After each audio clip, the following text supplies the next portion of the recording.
আমি কি বলতে চাই বুঝো বাবা, স্কুলে পড়ো আলহামদুলিল্লাহ, কলেজে পড়ো আলহামদুলিল্লাহ, চাকরি করো, ব্যবসা করো আলহামদুলিল্লাহ, তুমি একজন ডাক্তার হও, প্রফেসর হও, ইঞ্জিনিয়ার হও, একজন ব্যবসায়ী হও, চাকরিজীবী হও, তবে দাবি আমার ছোট একটা বেয়াদব হইও না। তোমার ব্যবহারে কোনোদিন মা বাবা যেন কষ্ট না পায়, আলেম কষ্ট না পায়, শিক্ষকেরা কষ্ট না পায়। মা বাবার দোয়া নিয়া, শিক্ষকের দোয়া নিয়া, ওলামায়ে কেরামের পরামর্শ নিয়া তুমি নামাজ পড়ো, চোখের হেফাজত করো, কলেজে পড়লেও জান্নাত রেডি, ডাক্তার হইলেও জান্নাত, ইঞ্জিনিয়ার হও জান্নাত পাইবা। যদি সবার দোয়া নিয়ে চলো, নবীর আদর্শ মতো চলো। ঢাকা কলেজে যাও, জাহাঙ্গীরনগরে যাও, বহু ছাত্র পাগড়ি মাথায়, দাড়ি লম্বা, 5 ওয়াক্ত নামাজ পড়ে, পিছন থেকে তাকাইলে মনে হয় মসজিদের খতিব, অথচ মাদ্রাসার ছাত্র না, কলেজে পড়ে ঢাকায়। কিও তোমার এমন রং কেন? আলেমের নেক নজর লাগছে, আল্লাহর প্রিয় বান্দাদের নেক নজর লাগছে, তো আমার রং পাল্টায় গেছে। একটা যুবক ছেলে কলেজে পড়ুয়া, আমার মতো একটা জামা টুপি লইয়া মাদ্রাসায় আসছে, হুজুর দোয়া চাই, করো কি? কোন মাদ্রাসায় পড়ুনি? কয় না, কুমিল্লা কলেজে পড়ি। এই অবস্থা কেন? কয় হুজুর ওলামায়ে কেরামের দোয়া বয়ান শুনে এই লাইনে আসছি, আমি আর কলেজে পড়বো না, মাদ্রাসায় যাব। আমি বললাম পরামর্শ কার? কয় আপনার। আঙ্কে আমার সাথে তো মাত্র দেখা, তুই কি পরামর্শ নিলি? নিতে আসছো? হ্যাঁ। আমি যা বলবো মানবি নি? মানবো। তাহলে তুই কলেজের লেখাপড়া বাদ দিবি না, তুই একটা ডাক্তার হ, ইঞ্জিনিয়ার, যা কিছু হও, তোর মতো ডাক্তার, ওসি, ডিসিএসপি হ, তাও আমাদের অনেক লাভ। তুই যে এই জামা জমা পইরা ক্লাস করো, কথা শিক্ষক শিক্ষিকারা কিছু পায় না? শিক্ষকেরাও খুব মহব্বত করে, শিক্ষিকারাও আমার দোয়া করে। আচ্ছা বাদ দে, তোর ক্লাসে মেয়েরা নাই আছে, ছেলেরা কয় এরা কিছু পায় না? দুষ্টামি যারা করে ওদেরকে ওরা আমার মাঝে মাঝে ডাকে, মেয়েরা কয় ও একটু আল্লাহর লাইনে আছে, ওরে ডিস্টার্ব করিস না, ওরে ছাইড়া দে। মেয়েরা সাক্ষী দিয়ে আমারে সরাই দেয়, আমি গুনাহ থেকে মোটামুটি পাইসা যেতে পারি। কিন্তু এরপর আমার মন ভালো না, আমি চাই পুরা বুজুর্গ হয়ে যাবো, গুনাহ টুনার রাস্তায় থাকি না। এমনকি মোটামুটি লাইনে আসবি, আরো পরে ওই লেখাপড়া কর। জেনারেল লাইনে আমার ডাক্তার দরকার, ইঞ্জিনিয়ার দরকার, এদেশে ইসলামী মনার ডিসি দরকার, সাংবাদিক দরকার। এই ডাকাত আর বেয়াদব তাসলিমের মতো ডাক্তার চাই না, বেয়াদব আহমদ শরীফের মতো নাস্তিক মার্কা প্রফেসর চাই না। ইসলামী মনার ডিসি হ, ইসলাম দেশে কায়েম হয়ে যাবে। ইসলামী মন নিয়া এসপি হও, এমপি হও, তাহলে দেশে আর চুরিও থাকবে না, দুর্নীতিও থাকবে না। এজন্য আল্লাহ পাক বলছেন দায়িত্বশীলরা রেডি হও, কিয়ামতের দিন সন্তানেরা মা বাবার বিরুদ্ধে আল্লাহর আদালতে মামলা দিবে। এই যুবক, নামাজ পড়ো না কেন? বলবে আল্লাহ আমার আব্বা আম্মা আমাকে নামাজ শিখায়নি, মুরব্বীরা আমাকে নামাজের তালিম দেয় নাই।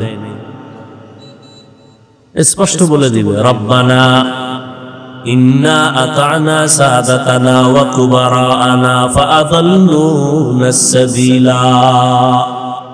আমার রব, আমার মুরব্বী যারা অভিভাবক, আমাকে নামাজের দাওয়াত দেয় নাই, আমাকে রোজার দাওয়াত দেয় নাই। দোকানে যাইয়া আমার আম্মাকে আমার আব্বা টেলিফোন করেছেন, এই সন্তান কি এখনো ঘুমায়? নাস্তা করাইছো নি? কয় না।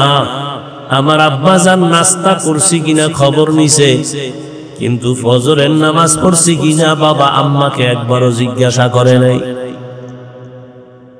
অনেক মা রমজানে সন্তানের উঠাইতে চায় রোজা রাখার জন্য, বাবা বাধা দেয়, বলে এই বয়সে রোজা রাখলে শরীর নষ্ট হয়ে যাবে। ওই বাবারে পাইলে একটু জিজ্ঞাসা করতাম গলা দইরা, এই কপাল পরা বাবা, নিমক হারাম বাবা, তোমার সন্তান রোজা রাখলে তোমার সন্তানের চেহারাটা নষ্ট হয়ে যাবে।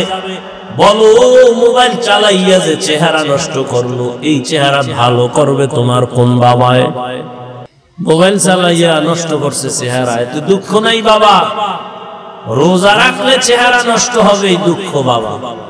ইন্নাস সামআ ওয়াল বাসারা ওয়াল ফুআদ কুল্লু উলাইকা কানা আনহু মাসউলা। চোখের বিচার, কানের বিচার, সব অঙ্গ প্রত্যঙ্গের বিচার হবে। নবী বললেন তোমার অঙ্গ প্রত্যঙ্গের তুমি দায়িত্বশীল। হাত যে কাজের জন্য দিলাম ওই কাজে হাত ব্যবহার করছো কিনা হিসাব দিতে হবে। চোখ যে কাজের জন্য দিলাম ব্যবহার হইল কিনা জবাব দিতে হবে। কিয়ামতের দিন আল্লাহ পাক হিসাব নেবেন। সুম্মা লাতুসআলুন্না ইয়াওমাইযিন আনিন নাঈম। সব নিয়ামত বান্দা তোমার হাত অঙ্গ প্রত্যঙ্গের দায়িত্ব তুমি পালন করছনি। অনেক গুনাহগারেরা আযাবের ভয় মিথ্যার আশ্রয় নিয়ে বলবে হ্যাঁ করেছি, অথচ করে নাই। তখন আমার আল্লাহ জবানকে বন্ধ করে দিয়া আল্লাহ হাতকে বলবে কথা বলো। হাতকে বলবে এই কথা বলো, তোমার দায়িত্ব যথাযথ পালন হইল কিনা বলো। আল-ইয়াওমা নাখতিমু আলা আফওয়াহিহিম ওয়া তুকাল্লিমুনা আইদিহিম ওয়া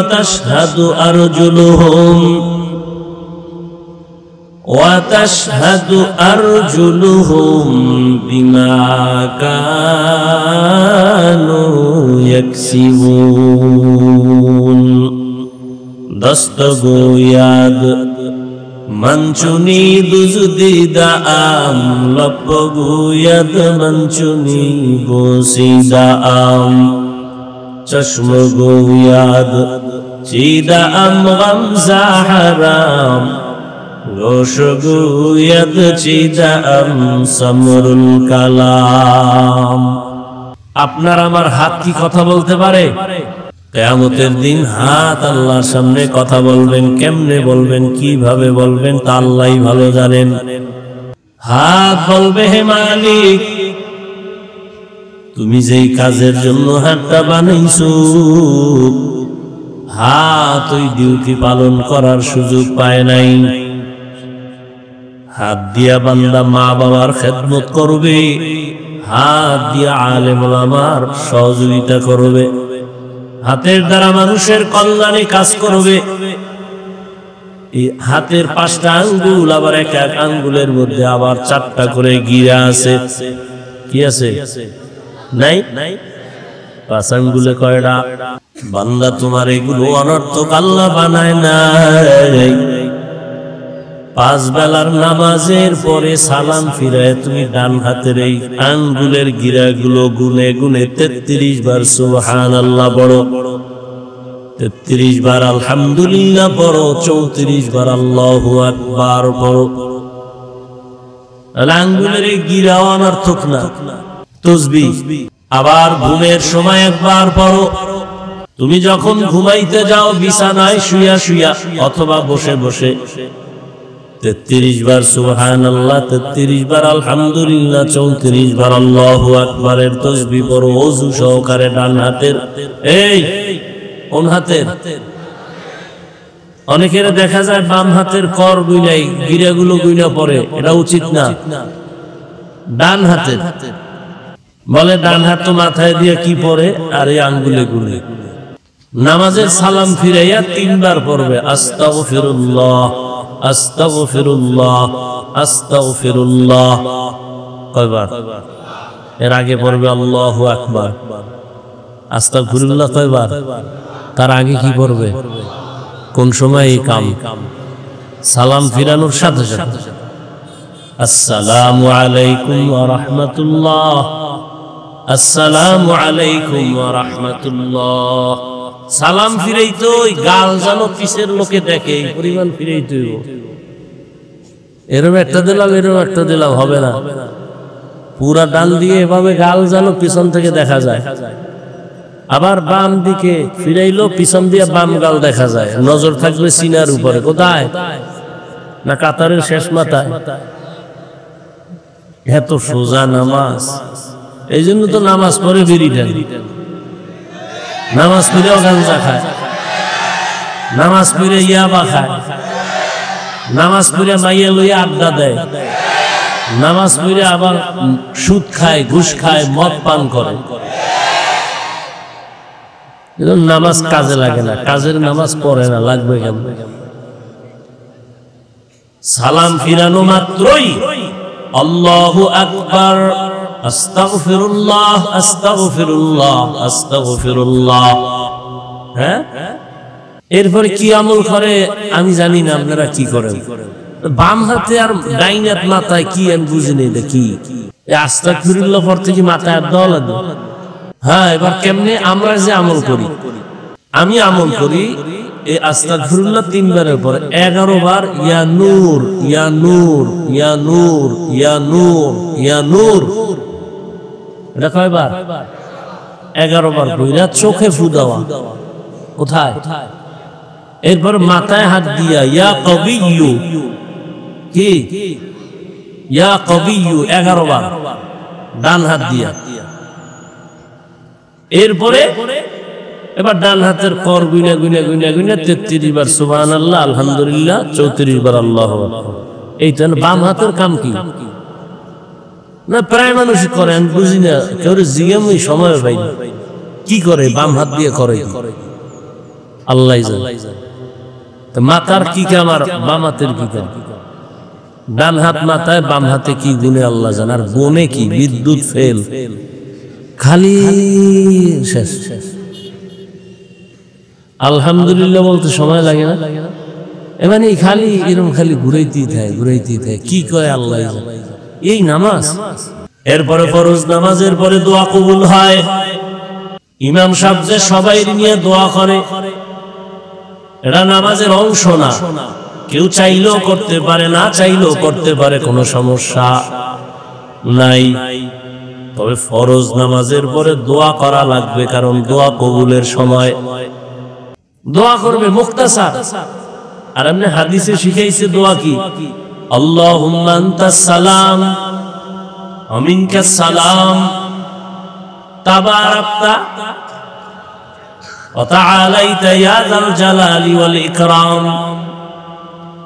এরপরে আবার এটা যদি না পারেন, এটা পড়েন, সবাই পারেন। রব্বানা আতিনা ফিদ দুনিয়া হাসানাহ ওয়া ফিল আখিরাতি হাসানাহ ওয়া কিনা আযাবান নার। এই দোয়াটা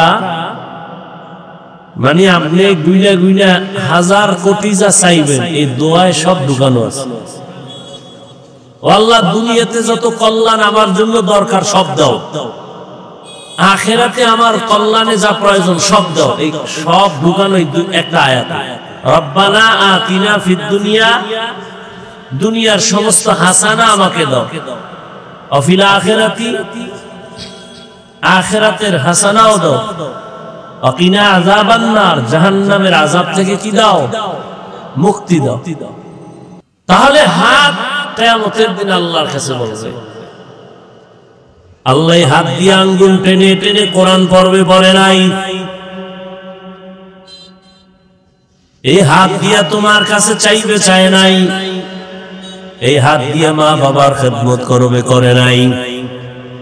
বরং আঙ্গুল দিয়া ফেসবুকে আলেমের বিরুদ্ধে, কোরআনের বিরুদ্ধে, দ্বীনের বিরুদ্ধে, ইসলামের বিরুদ্ধে লেখালেখি করত। এরকম বেয়াদব নাই? চোখ আল্লাহর কাছে বলবে, আয় আল্লাহ, তুমি যা দেখতে বলেছো দেখো নাই।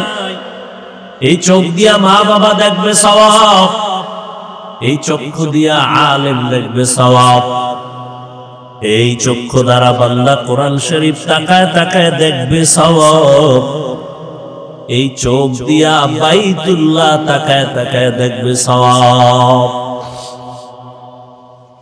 মা বাবারও মোহব্বতে দেখে নাই, আলেমরেও দেখে নাই, কোরআন দেখে নাই, কাবা দেখে নাই। বরং দরওয়াজা জানালা বন্ধ করে সারাটা রাত মোবাইলটা সামনে নিয়ে কবিরা গুনাহ, কবিরা গুনাহ, কবিরা গুনাহ করে করে দেখে দেখে রাত কাটাইছে। আল্লাহ যদি মোবাইলের কারণে 50,000 মানুষকে ধাড়া দিয়ে মারে, এরপরে জাতি মোবাইল ছাড়বে না। মরছে তো কয়েকটা, মোবাইল ব্রাস্ট হয়ে গেছে, মরে গেছে, এরপরও কি মোবাইল ছাড়ছে? এই জাতির কপাল বড় খারাপ হয়ে গেছে। মা ছাড়বে, বাবা ছাড়বে, দুনিয়া ছাড়বে, মোবাইল ছাড়বে না। এই যে আমি বলতেছি, প্রয়োজনে বলবে বক্তা বাদ দাও, আমাকে মোবাইলের আকাম বাদ দেওয়া যাবে না। কি বাহাদুরের মতো আপনারা বসে আছেন মোবাইলওয়ালারা, না? অথচ একবারও কি এই যুবক চিন্তা করছো তোর চেহারার মধ্যে কোনো নূর নাই? একবারও ভাবছো?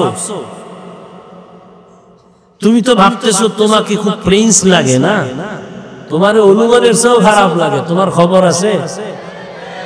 সারা রাত্র কবিরা গুনাহ করছো না, কেউ দেখে নাই, কে দেখছেন? সারা রাত তুই মোবাইলে গুনাহ করছো, কেউ দেখে নাই, তোর মাও দেখে নাই। ওই গুনাহ করার আসর চেহারার মধ্যে উঠে পড়ছে। চেহারার মধ্যে আলো নাই, উজ্জ্বলতা নাই, মায়া নাই। একটা যুবকের চেহারা দিয়ে তাকাইলে তো মায়া আসবে। তোমার চেহারা কুৎসিত কেন? মায়া আসে না কেন তাকাইলে? তোমার চেহারার নূর কোথায়? শুধু কি তাই, এই মোবাইলের কারণে তোমার কিডনি ড্যামেজ হয়ে গেছে, তোমার খবর আছে? এই মোবাইল দেখার কারণে তোমার চোখের পাওয়ার কমতেছে, তোমার খবর আছে? আমি যা বলতেছি কি হাসির কথা বলতেছি, তো বেলাজার মতো হাসো কেন? আমি তো হাসির কথা বলি নাই। আমি যা বলছি যদি একটু গভীরভাবে চিন্তা করো, গলা ফাটায় কান্না করা উচিত যে আমার কপাল এত খারাপ কেন, আমি এত খারাপ কেন হইলাম। এই মোবাইল দেখার কারণে তোমার হার্ট দুর্বল হয়ে গেছে, ব্রেন দুর্বল, কানের পাওয়ার দুর্বল, ঈমান আমল তো নাই, ওই চরিত্র শেষ। তুমি বুকে হাত দিয়ে বলতে পারবা না যে তোমার চরিত্র ভালো। লেখাপড়া তাও শেষ। এই একটা মোবাইলের কারণে মায়ের সাথে কত বেয়াদবি করেছে এই সন্তান। জীবনে দুনিয়াতে এই অভিশপ্ত কপাল নিয়ে জন্ম নিবি কেন? এই মোবাইলের কারণে বাবার সাথে কত বেয়াদবি করেছো, শিক্ষকের সাথে বেয়াদবি করেছো, এই মোবাইলকে কেন্দ্র করে মা বাবার কত টাকা চুরি করেছো, এই মোবাইলকে কেন্দ্র করে আলেমদের সাথে বেয়াদবি, ইমামদের সাথে বেয়াদবি, মুরব্বীদের সাথে বেয়াদবি। এক কথায় তোর জীবনের কি পাইছো মোবাইল দিয়া, যে তুই এখন মরে গেলে তোর মাও খুশি। বলবে না আমি খুশি, কিন্তু মনে মনে কাঁদবে আর বলবে তোর চরিত্রের কারণে আমি মা অনেক জায়গায় লজ্জা পেয়েছি, তুই মরে গেছো, একটা বালা গেছে। বালিশে মাথা লাগায় চিন্তা করিও যে তোমার কপালে কার অভিশাপ লাগছে, কারণ কি?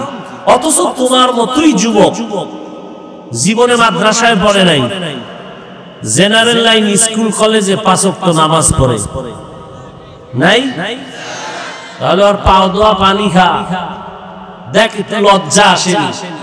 ওর পাও ধোয়া পানি পান কর 3 বেলা খালি বেনে, দেখ একটু লজ্জা আসেনি? জীবনটা বেয়াদবি করতে করতে নষ্ট হয়ে যাচ্ছ। যে তোমার কল্যাণ চায় তুমি তাকে গালি দিতেছো। সারাটা রাত ঘরে ঘরে কবিরা গুনার প্র্যাকটিস চলে, কত প্রাণ চলে গেছে, তাজা তাজা প্রাণ, শুধু এই মোবাইল কেন্দ্র করে। বেঁচে থেকে লাভ কি? যদি আরো 20 বছর বাঁচো, পঙ্গু হয়ে বাঁচতে হবে। কারণ হাতের পাওয়ার থাকবে না, চোখের পাওয়ার নাই, কানের পাওয়ার নাই, হার্ট নাই, কিডনি নাই, তো বিছানায় শুয়ে শুয়ে কানতে হবে, আর কোনো উপায় নেই। কিছু যুবকেরা মোবাইল মোবাইল করে ল্যাংটা পাগল হয়ে গেছে রাস্তায়, খবর জানো? খবর জানো না? না, মোবাইল চালাইতে চালাইতে চালাইতে, গেমস খেলতে খেলতে এখন রাস্তায় অর্ধুলাঙ্গ পাগল, ল্যাংটা ঘুরে, শুধু মোবাইল, ফ্রি ফায়ার গেমস আরো কি কি করতে করতে পাগল হয়ে গেছে। কত বাচ্চার খবর আমার কাছে আছে যে বাচ্চাগুলো বাবা মায়ের মোবাইল দিছে, ওই মোবাইল দেখতে দেখতে এখন মাও বলে না, বাবাও বলে না, কথাই বলে না। আমার জানা মতো আমার কাছে যে কয়টা খবর আছে। আল্লাহ সব ভাইকে হেদায়েত দান করুন। মসজিদে গেলে সেখানে এই মোবাইলের ঝামেলা, ওয়াজের প্যান্ডেলে বসবো কথা বলবো এই মোবাইল। কেন মোবাইলটা এখানে আনতে হবে কেন? হাতে উঠাইতে হবে কেন? এখানে মোবাইলের কোনো কাজ নেই। এখানে অন্তরকে পরিশুদ্ধ করে বয়ান শোনা, তওবা করা, কান্না করা, এই কাজ, অন্য কাজ নেই। মোবাইল তোমার জন্য বাধা। মা বাবা সন্তানের মাঝখানে পর্দা ফেলছে এই মোবাইল। স্বামী আর স্ত্রীর মাঝখানে ঝগড়ার প্রাচীর মোবাইল। কত সন্তানকে ফেলে মা দৌড়, বাবা পরকিয়া করে, সন্তানের চিন্তা করে না। এই মোবাইল না? ওই লোকটা আসলে বিয়ে করতো না, কোন মেয়ের সাথে কথা বলতে না বলতে মোবাইল দিয়ে সে এখন নিজের আপন স্ত্রী বাদ দিয়া অন্য মহিলার পেছনে দৌড়ায়। শেষ পর্যন্ত কি হইল? ওই স্ত্রীও তাকে ভালো জানে না, আগের জন্য ভালো জানে না। শেষ পর্যন্ত হয়তো গলায় ফাঁস দেয়, না হয় জেলখানায় যায়, মামলা হয়ে যায়। মাঝখানে আর কষ্টে মরে কারা? দুই সাইডের সন্তানগুলো নিঃশ্বাস ফেলে, নিঃশ্বাস ফেলে। সন্তানের হক আদায়ের খবর নাই, স্ত্রীর হক আদায়ের খবর নাই। সারা রাত মোবাইল, মোবাইল, মোবাইল। আপনাদেরকে না, গোটা দুনিয়ার বিশেষ করে মানুষ সহ মুসলমানদেরকে আল্লাহ জানেই মোবাইলের গুনাহ থেকে হেফাজত করে। আপনার সরকারের সাথে কন্ট্রাক্ট হয়েছে 8 ঘন্টা ডিউটি, যথাযথ টাইম আপনি ডিউটি করেন না, 1 ঘন্টা কম করছেন, 1 ঘন্টার বেতন নেওয়া হারাম। কি খাইতেছেন? এমনি তো দইরা হারাম খান, আর নিজের হালাল টাকাটারও হারাম বানাই ফেলতেছেন, খবর নাই। এত সোজা আল্লাহর জান্নাত পাওয়া। কত যুবক স্কুলে পড়ে, কলেজে পড়ে, এক বেলার নামাজ ছাড়ে না। তুমি পারো না কেন বাবা? তোমার মতই তো যুবক, র‍্যাব, আর্মি, পুলিশ, বিডিআর চাকরি করে, নামাজ পড়ে, তুমি কেন পারো না? তোমার বিবেক নামের আদালতকে জিগাও যে আমার কপাল খারাপ কেন? রাস্তায় গাড়ি চালায় ড্রাইভার, যুবক, নামাজ পড়ে, তুমি পারো না কেন? নদীর মধ্যে মাছ ধরে, কৃষি কাজ করে, 5 ওয়াক্ত নামাজ পড়ে, তোমার মতো যুবক, আমগো মতো হুজুর না, তুমি পারো না কেন? আর কোন তোমার জন্য ওয়াজ নাই, এটা আসল ওয়াজ। একটাই ওয়াজ, যে আমার লাইনের যুবক যদি স্কুল কলেজে থেকেও নামাজ পড়ে, আমি কেন পারি না? এটা তোমার জীবনের বড় ওয়াজ, আর কোনো ওয়াজ নেই। মা বাবাগুলো একেবারে বেপরোয়া হয়ে গেছে, সন্তানগুলোকে কন্ট্রোল করবে খবর নেই। এই জন্য রাসূল ১৫০০ বছর আগে তাবিজ দিয়ে গেছে, 7 বছর বয়সে সন্তানকে নামাজের মুসল্লায় দাঁড় করা, 10 বছরে একটু শাস্তি দিয়ে হলেও নামাজ পড়া, ছোট থেকে কন্ট্রোলে নাও, আজীবন খেদমত করবে এই সন্তান মা বাবা। এজন্য আল্লাহ পাক বলছেন, দায়িত্বশীলরা রেডি হও, কিয়ামতের দিন সন্তানেরা মা বাবার বিরুদ্ধে আল্লাহর আদালতে মামলা দিবে। এই যুবক, নামাজ পড়ো না কেন? বলবে আল্লাহ আমার আব্বা আম্মা আমাকে নামাজ শিখায়নি, মুরব্বীরা আমাকে নামাজের তালিম দেয় নাই। স্পষ্ট বলে দিবে, রব্বানা ইন্না আতা'না সাদাতানা ওয়া কুবারানা ফাআযাল্লুনা সাবিলা। আমার রব, আমার মুরব্বী যারা অভিভাবক, আমাকে নামাজের দাওয়াত দেয় নাই, আমাকে রোজার দাওয়াত দেয় নাই। দোকানে যাইয়া আমার আম্মাকে আমার আব্বা টেলিফোন করেছেন, এই সন্তান কি এখনো ঘুমায়? নাস্তা করাইছো নি? কয় না। আমার আব্বা জান নাস্তা করছি কিনা খবর নিছে, কিন্তু ফজরের নামাজ পড়ছি কিনা বাবা আম্মাকে একবারও জিজ্ঞাসা করে নাই। অনেক মা রমজানে সন্তানের উঠাইতে চায় রোজা রাখার জন্য, বাবা বাধা দেয়, বলে এই বয়সে রোজা রাখলে শরীর নষ্ট হয়ে যাবে।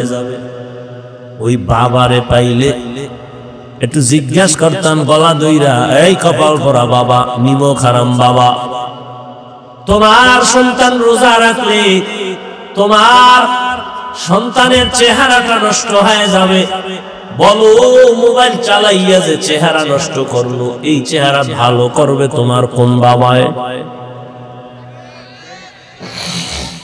মোবাইল চালাইয়া নষ্ট করছে চেহারা, এত দুঃখ নাই বাবা? রোজা রাখলে চেহারা নষ্ট হবে, এই দুঃখ বাবা। কিয়ামতের দিন হিসাবের কাঠগড়ায় দাঁড়ায় সব জবাব দিতে হবে। এজন্য আল্লাহ কোরআনে বলেন, ইয়া আইয়ুহাল্লাযীনা আমানু কু আনফুসাকুম ওয়া আহলিকুম নারা ওয়াকুদুহান নাস ওয়াল হিজারা আলাইহা মালাইকাতুন গিলাযুন শিদাদুন লা ইয়াসুনাল্লাহা মা আমারাহুম ওয়া ইয়াফআলুনা মা ইউমারুন।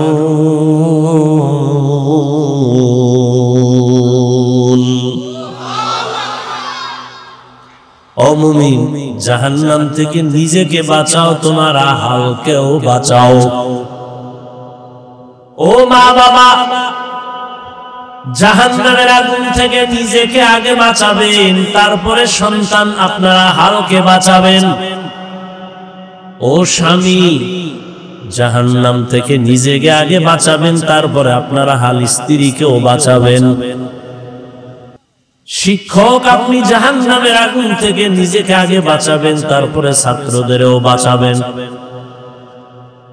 ইমাম ও খতিব জাহান্নামের আগুন থেকে নিজেকে বাঁচাবেন, আপনার আহাল মুসল্লিদেরকেও বাঁচানোর চেষ্টা করবেন। আল্লাহ আয়াতে বলেছেন, ইয়া আইয়ুহাল্লাযীনা আমানুত্তাকুল্লাহ,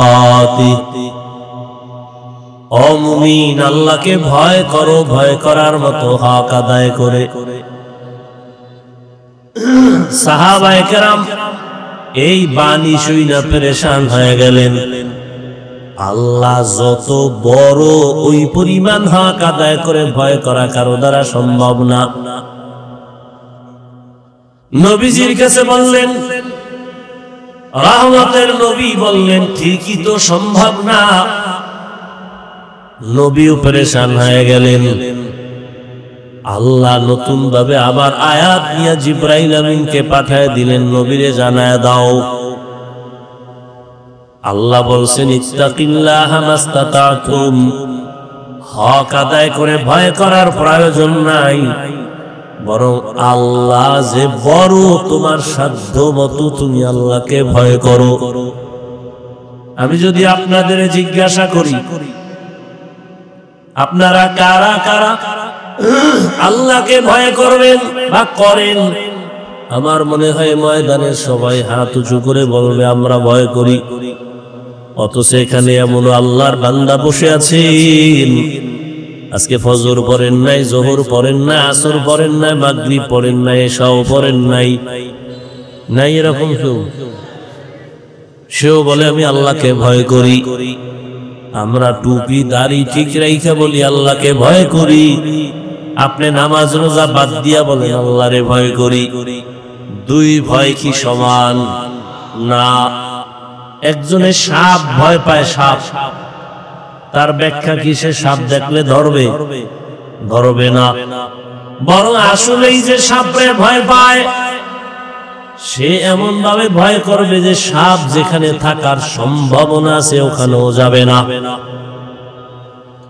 আসলেই যে সাপের ভয় পায়, ঘুমের মধ্যে সাপ সাপ করে মাঝে মাঝে চিৎকার দেয়। সন্তান মা বাবার ভয় পায়, এই কারণে মা বাবার সামনে সন্তান অন্যায় করে না, শাস্তির ভয়। ছাত্র শিক্ষকের ভয় পায়, শিক্ষকের সামনে ছাত্র অন্যায় করে না, শাস্তির ভয়। ঠিক এই দুনিয়ায় যে বা যারা আল্লাহকে ভয় করবেন, গলায় ছুরি লাগবে, দাড়ির মধ্যে অস্ত্র লাগাবে না।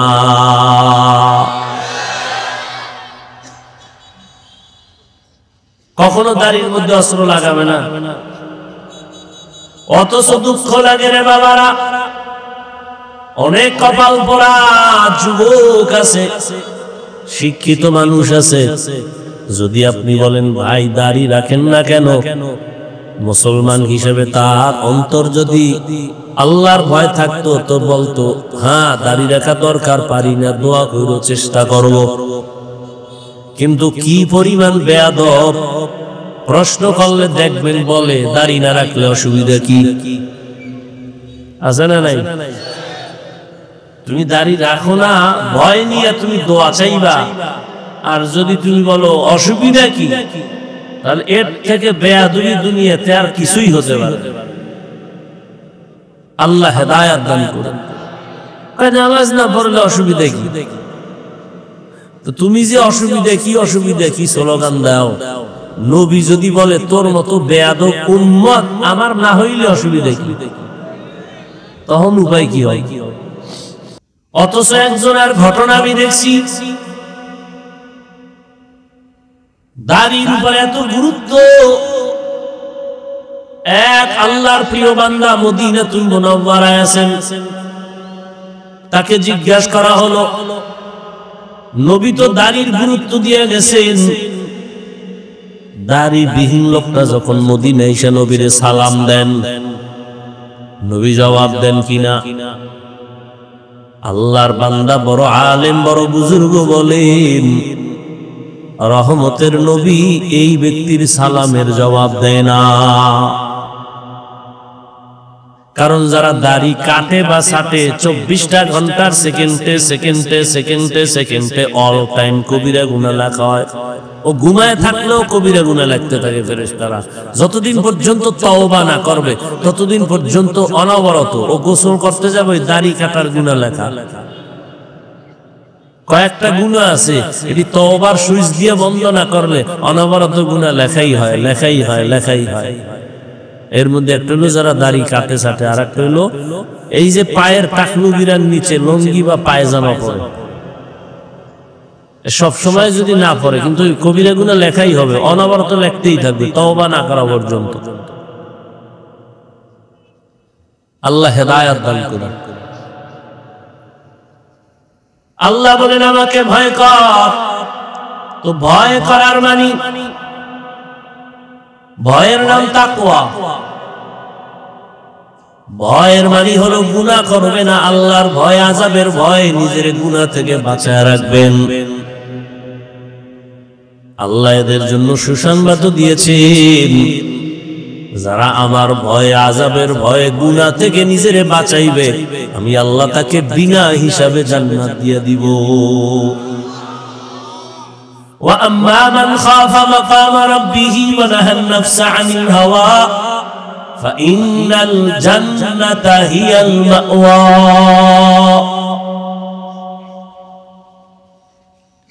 দ্বিতীয় আল্লাহ আদেশ দিলেন মুসলমান না হয়ে মরবি না, ওয়ালা তামুতুন্না ইল্লা ওয়া আনতুম মুসলিমুন। আল্লাহ এই কথা বলেন না বক্তা না হইয়া মরবি না, পীর না হয়ে মরিস না, ডাক্তার প্রফেসর ইঞ্জিনিয়ার ধনী না হয়ে মরবি না। আল্লাহ বলেন তুমি ধনী না গরিব জানার দরকার নাই, পীর না মুরিদ জানতে চাই না, আলেম না মূর্খ জানতে চাই না, মুসলমান কিনা এটা জানতে হবে। কারণ প্রত্যেকটা মানুষের আল্লাহর কাছে প্রিয় আসল পরিচয় হলো মুসলমান। কি ওয়ামান আহসানু কওলাম মিম্মান দাআ ইলাল্লাহ ওয়া আমিলা সালিহান ওয়া ক্বালা ইন্নানী মিনাল মুসলিমিন। যে ঈমান আনছে নেক আমল করে আর তার শেষ দাবি আমি মুসলমান, আল্লাহ কয় তার থেকে ভালো মানুষ আর কেউ নেই। আর আমগো পরিচয় হলো সব নকল। হুজুর আমার চিনেননি না, তো আমি তো অমুক দলের সেক্রেটারি। তোমার সেক্রেটারির এই সার্টিফিকেটে জান্নাত দিবে? আমি অমুক জায়গার সভাপতি, কোনো লাভ হবে না। কে সভাপতি, কে প্রজা, কে রাজা, কে ইমাম, কে মুক্তাদি, কে ডাক্তার, কে রোগী, সাদা কাফনে যেদিন ঢুকবে ওদিন সবার বাহাদুরি শেষ হয়ে যাবে। সভাপতির লাশ আর সদস্যর লাশ কি আলাদা হবে না? কাফনের উপরে লেখা থাকবে সভাপতি, লেখা থাকবে। তো কে সভাপতি, কে সদস্য, কে গরিব, কে ধনী, এদিকে আমরা এখন এত পারাপারি করি না। মুসলমান না হইয়া মরিও না। এখন প্রশ্ন হলো এখানে আমরা যারা সবাই তো মুসলমান, না না তুমি দাবি করো মুসলমান, আসলে এখনো খাঁটি মুসলমান হতে পারো নাই। মুসলমান কারে বলে? ইসলাম শব্দ থেকে মুসলিম, সেখান থেকে বহু বচন মুসলমান। ইসলাম শব্দের অর্থ হলো আনুগত্য করা। কি অর্থ? আনুগত্য করা।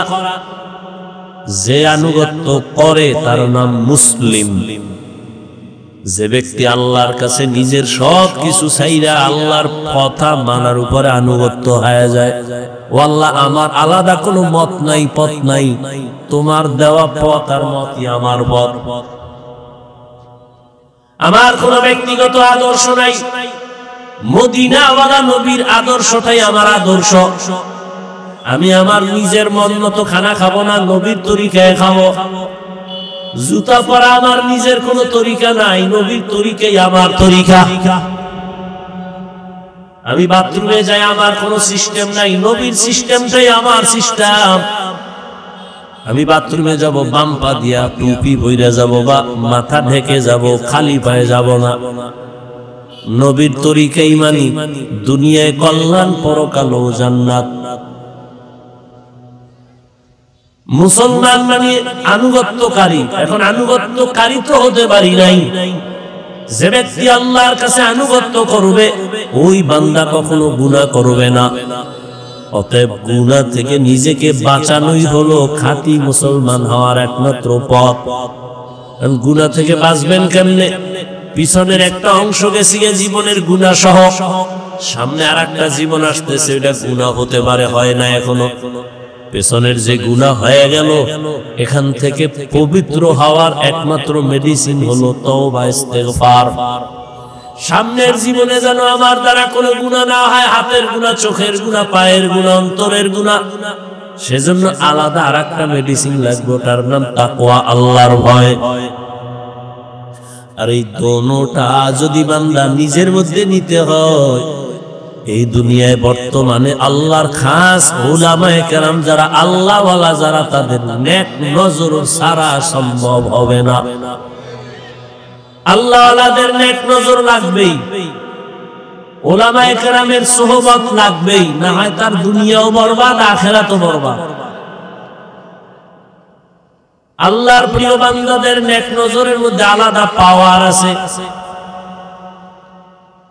কোরআনের ভাষায় ওই পাওয়ারের নাম ফুরকান, হাদিসের ভাষায় ওই পাওয়ারের নাম হলো ফেরাসাত। সাধারণ মানুষ যা দেখে না, আল্লাহর প্রিয় বান্দারা অনেক কিছু দেখেন, আল্লাহর দেওয়া নূরের আলো দিয়ে দেখেন। ওই পাওয়ারের নাম ফুরকান, কোরআনের ভাষায়, হাদিসের ভাষায় ফেরাসাত। ওমর ফারুক খুতবা পড়তেছেন, হঠাৎ একটা অপ্রাসঙ্গিক আওয়াজ দিলেন, খুতবার সাথে সংযোগ না, আলাদা একটা আওয়াজ দিলেন। কি? এক ব্যক্তিরে ডাক দিলেন, ইয়া সারিয়াতাল জাবাল। একবার না, তিনবার, ইয়া সারিয়াতাল জাবাল, খুব জোরে, ইয়া সারিয়াতাল জাবাল। এই সারিয়া, পাহাড় পাহাড় পাহাড়। ওমর যেখানে আওয়াজ দিছেন, সারিয়া কোথায়? কয় ওমর যেখানে আছেন ওখান থেকে 2000 কিলোমিটার দূর ইরানের ভেতরে সারিয়া যুদ্ধ করে। 2000 কিলোমিটার দূরে খুতবার মধ্যে ওমর কয় সারিয়া পাহাড়।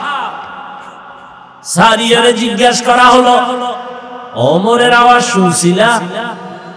কাছে বৈশা যেভাবে শোনা যায় ওইভাবেই শুনছি।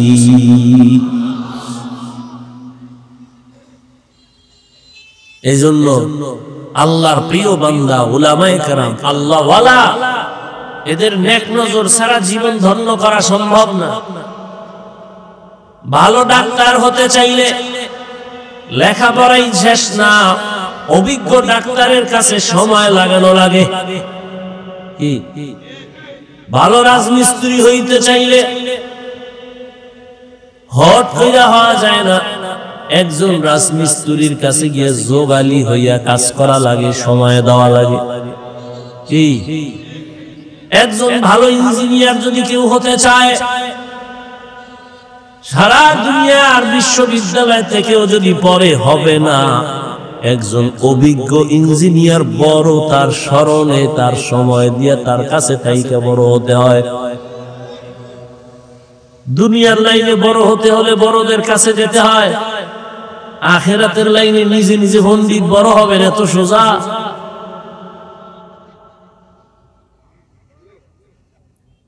ওমরের মতো বান্দা এত বড় কেন যারে শয়তান দেখলে ভয় পায়?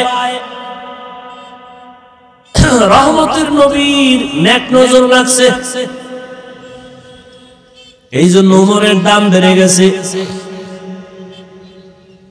আল্লাহওয়ালাদের নেক নজর যার মধ্যে লাগবে সে স্বর্ণের মতো দামি হয়ে যাবে, স্বর্ণের মতো দামি। শোনেন, দুনিয়াওয়ালারা মানুষের সম্মানের চেয়ারে বসাইতে গেলে যোগ্যতা খুঁজে। কি যোগ্যতা আছে চেয়ারে বসার? আর আল্লাহ কয় আমি যারা চেয়ারে বসাবো আমি যোগ্যতা খুঁজি না, আমি রাস্তার এক রিক্সা ড্রাইভারের ধইরা বসাইয়া যোগ্যতা দিয়ে দিই। তবে আমার নিয়ম হইল এই কলবটা গুনাহমুক্ত থাকা লাগে।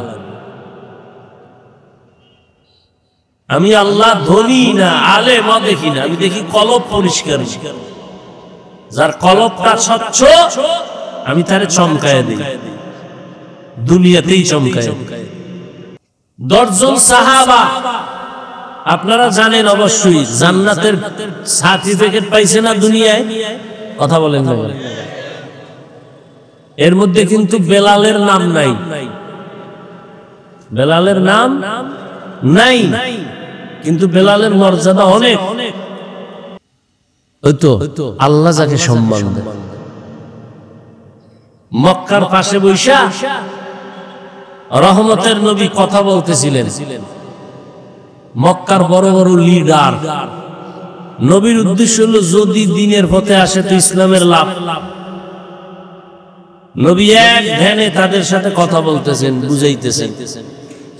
পেছনে একজন লাঠি লইয়া আসছে, এক সাহাবী অন্ধ। আইসা দেখেন নবী ব্যস্ত, আস্তে হালকা একটা সালাম দিয়া ও এক কোনায় যায় বয়ে রয়েছে। নবী ওদিকে সালাম শুনছে ঠিক, কিন্তু আর খেয়াল এই মাথাওয়ালা বড় বড় লিডার। আর ওই সাহাবী চুপচাপ বইয়ে রয়েছে, অন্ধ, গরিব, জীর্ণ শীর্ণ চেহারা, পোশাক। আল্লাহ কয় জিবরাইল কোরআন শরীফের আয়াত লয়ে যাও তো নবীর কাছে। জিবরাইল আমিন নবীর সামনে আসলেন আর আয়াত শুনায় দিলেন, আবাসা ওয়া তাওয়াল্লা আন জাআহুল আ'মা। আয়াত দিয়ে নবী তো চমকায় গেছে। কি? আল্লাহ কয় ওই আমা, ওই যে অন্ধ,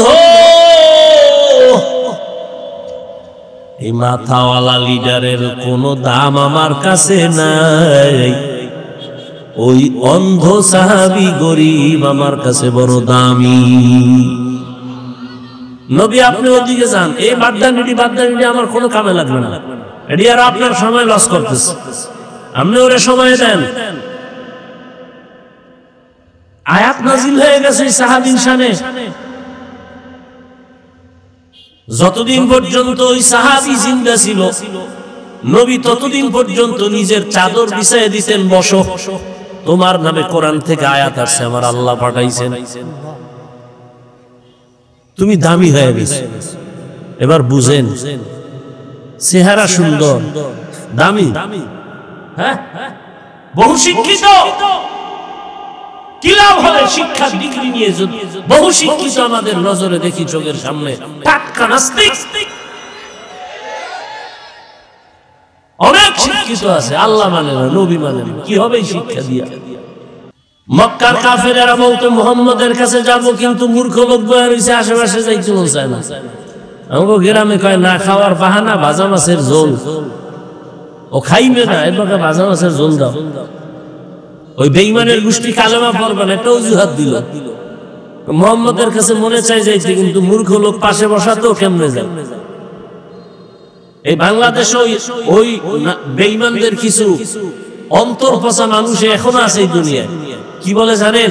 তাবলীগে মূর্খরা যায়, চরমনায় মূর্খরা যায়, আমরা সেখানে যাব না। বলে না, বলে না, কত বড় নিকৃষ্ট বেয়াদব! তোমার সর্বোচ্চ শিক্ষিত লোক নামাজ পড়ে না, সুদ খায়, ঘুষ খায়, নেশা করে, এর থেকে হাজার কোটি গুণ ভালো রিকশা ড্রাইভার নামাজি। আল্লাহ হেদায়েত দান করুন। ইয়া আইয়ুহাল্লাযীনা আমানুত্তাকুল্লাহা হাক্কা তুকাতিহি ওয়া লা তামুতুন্না ইল্লা ওয়া আনতুম মুসলিমুন। ও আমার কলিজার যুবক, ও পর্দার আম্মা জানেরা, বোনেরা, আমি এতক্ষণ আপনাদেরকে যত কথা শুনাইলাম, একবারও কিন্তু বলি না এই যুবকেরা স্কুলে তালা দিয়া মাদ্রাসায় আয়, আমি পাস করলি করছি, তুইও পড়। একবারও বলি না বাবা আমি তাবলীগের লাইনের সন্তান, একবারও বলি না তাবলীগ না করলে জাহান্নামে যাইবা। আমি কওমি মাদ্রাসার সন্তান, একবারও বলি না কওমিতে না গেলে জাহান্নাম। না, আমি পীরের মুরিদ, আমি একবারও বলি না তুমি পীরের কাছে যাও।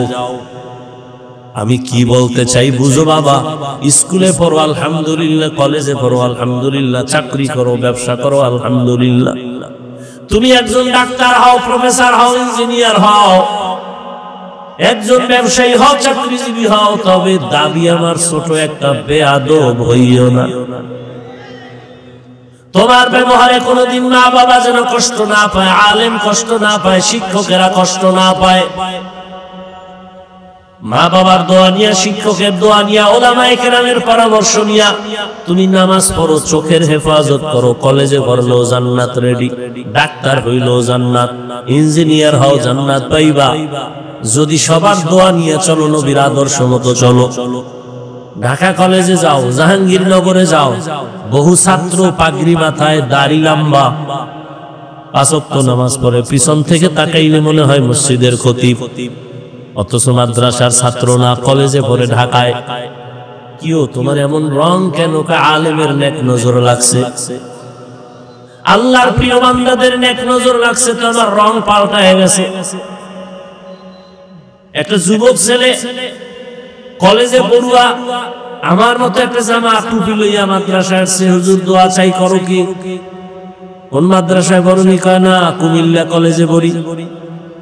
এই অবস্থা কেন? কয় হুজুর উলামায়ে কেরামের দোয়া বয়ান শুনে এই লাইনে আসছি, আমি আর কলেজে পড়বো না, মাদ্রাসায় যাব। আমি বললাম পরামর্শ কার? কয় আপনার আঙ্কে, আমার সাথে তো মাত্র দেখা, তুই কি পরামর্শ নিলি? নিতে আসছো? হ্যাঁ। আমি যা বলবো মানবি নি? মানবো। তাহলে তুই কলেজের লেখাপড়া বাদ দিবি না, তুই একটা ডাক্তার হ, ইঞ্জিনিয়ার, যা কিছু হও, তোর মতো ডাক্তার ওসি ডিসিএসপি হ, তাও আমাদের অনেক লাভ।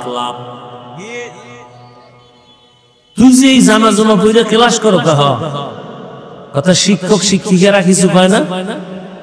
শিক্ষকেরাও খুব মহব্বত করে, শিক্ষিকারাও আমার দোয়া করে। আচ্ছা বাদ দেহেরি, তোর ক্লাসের মেয়েরা নাই আছে, ছেলেরা কয় এরা কিছু কয় না? না, দুষ্টামি যারা করে ওদেরকে ওরা আমার মাঝে মাঝে ডাকে। মেয়েরা কয় ও একটু আল্লাহর লাইনে আছে, ওরে ডিস্টার্ব করিস না, ওরে ছাইরা দে। মেয়েরা সাক্ষী দিয়ে আমারে সরাই দেয়, আমি গুনাহ থেকে মোটামুটি পাইসা যেতে পারি। কিন্তু এরপর আমার মন ভালো না, আমি চাই পুরা বুজুর্গ হয়ে যাবো, গুনাহ টুনার রাস্তায় থাকি না। আমি কি মোটামুটি লাইনে আসবি, আরো পরে ওই লেখাপড়া কর। জেনারেল লাইনে আমার ডাক্তার দরকার, ইঞ্জিনিয়ার দরকার, এদেশে ইসলামী মনার ডিসি দরকার, সাংবাদিক দরকার। এই ডাকাত আর বেয়াদব তাসলিমের মতো ডাক্তার চাই না, বেয়াদব আহমদ শরীফের মতো নাস্তিক মার্কা প্রফেসর চাই না। ইসলামী মনার ডিসি হ, ইসলাম দেশে কায়েম হয়ে যাবে। ইসলামী মন নিয়া এসপি হও, এমপি হও, তাহলে দেশে আর চুরিও থাকবে না, দুর্নীতিও থাকবে না। ও যুবক বাবা, অনুরোধ, 5 বেলার নামাজ পড়ো, মোবাইলের গুনাহ থেকে নিজের বাঁচাও। না হয় চরিত্র না থাকলে জীবনে কোনোদিন তুমি কোথাও সম্মানের চেয়ারে দাঁড়াতে পারবা না, সবাই ধিক্কার দিয়া তাড়ায় দিবে। আবার এই যে মোবাইল দেখতে দেখতে কিন্তু তুমি রোগী হয়ে যাইতেছো, খবর নাই, টের পাইবা। মেয়াদ যখন শেষ হয়ে যাবে, চোখের পার্সের মেয়াদ থাকবে না, কানের মেয়াদ থাকবে না, জবানের মেয়াদ থাকবে না, হাতের মেয়াদ থাকবে না। মেয়াদ আছে তোর হায়াতের শেষ পর্যন্ত, তুই আগে এটা রেখে গেলাইছো, মেয়াদ শেষ, এখন অকেজ হয়ে যাবি। রোগ কিন্তু বাড়তেছে দিন। এখনো সময় আছে, গুনাহ থেকে বাঁচো, নিজের কল্যাণের জন্য নামাজ পড়ো, মা বাবার দোয়া নাও, শিক্ষকের দোয়া নাও, আলেমের পরামর্শ নাও, পেছনের গুনাহ থেকে তওবা করো। পর্দার আড়ালের মা বোনেরা, আপনাদের মতো কত মা কত বোন এই এলাকায় এখনো আছে, পর্দা করে, নামাজ পড়ে, স্বামীর মালের খেয়ানত করে না, মোবাইলে চরিত্র বিক্রি করে না। এরে আম্মা জানেরা, আপনারা কেন পারেন না? এখনো সময় আছে, তওবা করেন। আদর্শ সন্তানের মা হইয়া কবরে যান, সন্তানটাকে আদর্শ ডাক্তার বানায় যাইয়েন, আদর্শ ইঞ্জিনিয়ার প্রফেসর বানান, আদর্শ ব্যবসায়ী, আদর্শ চাকরিজীবী হন। যারা আদর্শ ব্যবসায়ী হবে, এরা দোকানে লাগবে না, বিক্রি করা মাল ফেরত নেওয়া হয় না। যারা আদর্শবান ব্যবসায়ী হবে, তারা লাগবে অবশ্যই বিক্রি করা মাল ফেরত নেওয়া হয়। যারা লাগে হয় না, এরা ধোঁকাবাজ, এরা কাস্টমারের ধোঁকা দেয়। আর যারা লেখে বিক্রি করা মাল ফেরত নেওয়া হয়, আর কাস্টমারের মিথ্যা কথা বলে না। আজান হয়ে গেছে, নামাজে দাঁড়ায়, নবী বলে, এই ব্যবসায়ী, আমি মুহাম্মদের সাথে একসাথে জান্নাতে থাকবি, রেডি থাক। তাহলে ব্যবসা করে জান্নাত পাওয়া যাবে? রাস্তা আছে তো, ডাক্তারি পড়তে গিয়ে জান্নাতের রাস্তা আছে। কেন গ্রহণ করেন না? কি পাইছেন? কারে পাইছেন? কি জন্য দাড়ি কাটছেন? কার পিছনে ঘুরে নামাজ ছাড়ছেন? কই গেল, কই বাহাদুরেরা? সাদ্দাম কই? গাদ্দাফি কই? বুশ কই? ফেরাউন কই? নমরুদ কই? চোখের সামনে আপনারা দেখতেছেন না, আর কেমনে বুঝাইতাম? কোটিপতি কই? 10 তলা বিল্ডিংয়ের মালিক কই? ওইটাও দেখবেন, আবার নিজের চিন্তাও করবেন যে আপনি যে জুলুম টুলুম যদি করেন, চুরি টুরি করেন, আপনিও দেখবেন হঠাৎ বিল্ডিং থাকবে, আপনি নেই। হ্যাঁ, আপনিও রেডি থাকেন গাট্টিটা গোল কইরা, যে আকাম করতেছেন ফিডা কোনো মাফ নাই। কারণ এখনো ওলামায়ে কেরাম সজাগ। ওলামায়ে কেরাম ক্ষমতার জন্য আন্দোলন করে না, জালেমের বিরুদ্ধে আন্দোলন করে।